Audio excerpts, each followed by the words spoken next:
معزز طلباء کرام، اسلامیات اختیاری پارٹ 1 ایک مضمون ہے صبر کا۔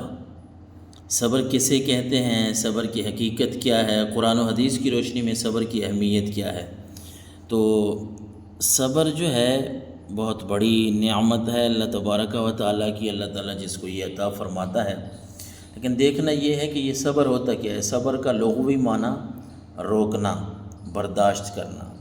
برداشت کرنا ہمارے معاشرے میں عام جو ہے یہ لفظ بولا جاتا ہے کہ یہ بندہ بڑا صابر ہے، صبر کرنے والا ہے، برداشت کرنے والا ہے۔ تو اس کے دو معنی ہیں، لغوی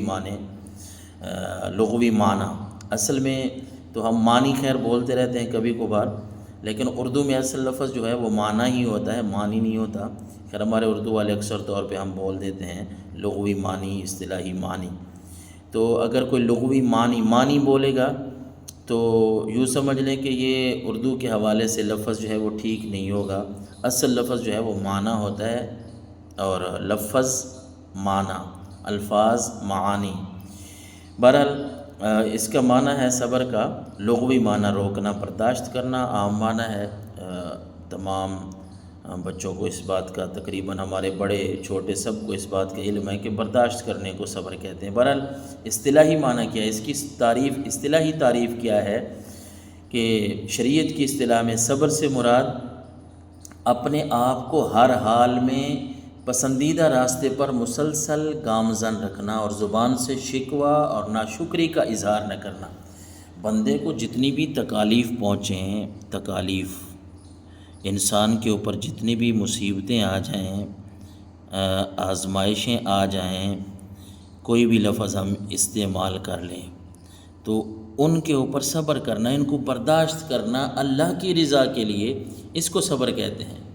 جس طرح آپ کی کتاب میں امام راغب رحمۃ اللہ تعالیٰ علیہ کا انہوں نے ایک قول نقل کیا ہے کہ امام راغب صبر کس کو کہتے ہیں؟ وہ کہتے ہیں کہ صبر کا مفہوم یہ ہے کہ شرع یعنی شریعت اور عقل کے مطابق انسان اپنے آپ کو ان امور سے باز رکھے جن سے باز رہنا ضروری ہے۔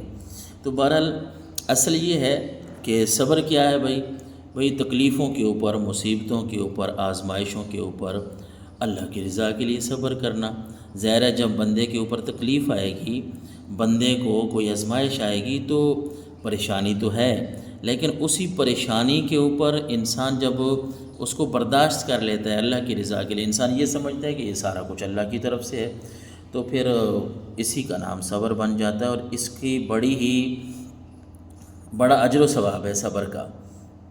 یہ بات ہمیں خوب سمجھ لینی چاہیے کہ صبر جو ہے وہ دل کی کمزوری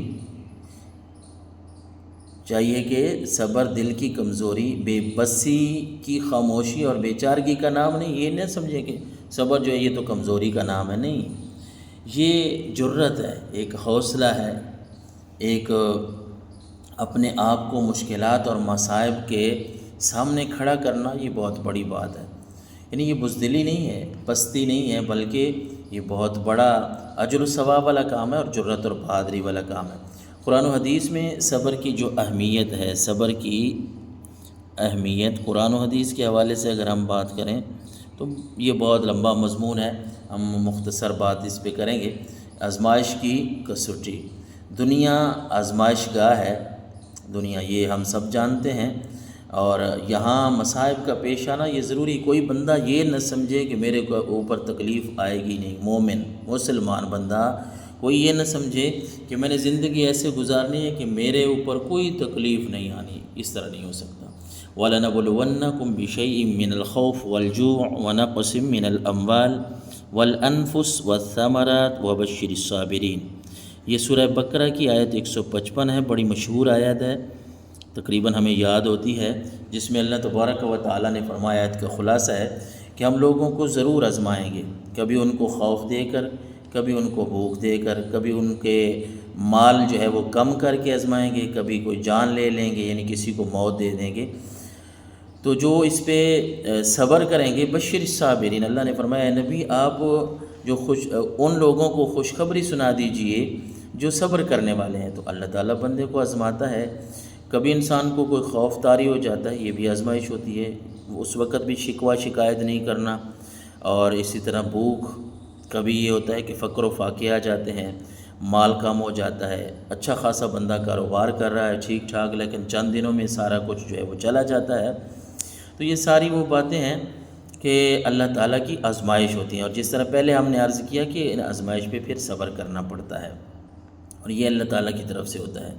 حضرت علی المرتضیٰ شیر خدا رضی اللہ تعالیٰ عنہ کا فرمان ہے، وہ کہتے ہیں صبر ایمان کا سرچشمہ ہے، جب صبر گیا تو ایمان بھی رخصت ہوا۔ اور ایک جگہ آپ نے فرمایا کہ ایمان کی عمارت وہ 4 ستونوں پر کھڑی ہے، 4 پلر ہیں ایمان کے: یقین، جہاد، صبر اور عدل۔ ایک مرتبہ ایک صحابی نے حضور اکرم صلی اللہ علیہ وسلم سے عرض کیا کہ مجھے ایک نصیحت فرمائیے کہ اس کے بعد اور کسی سے پوچھنے کی حاجت نہ رہے، یا رسول اللہ، اللہ کے رسول، کوئی ایک نصیحت ایسی بات بتا دیں کہ اس کے بعد مجھے کسی سے پوچھنے کی کوئی ضرورت نہ پڑے۔ تو آپ صلی اللہ علیہ وسلم نے بڑا مختصر سا جملہ فرمایا، آپ نے فرمایا کہ کہہ میں اللہ تعالیٰ پر ایمان لایا، پھر اس پر ثابت قدم رہے۔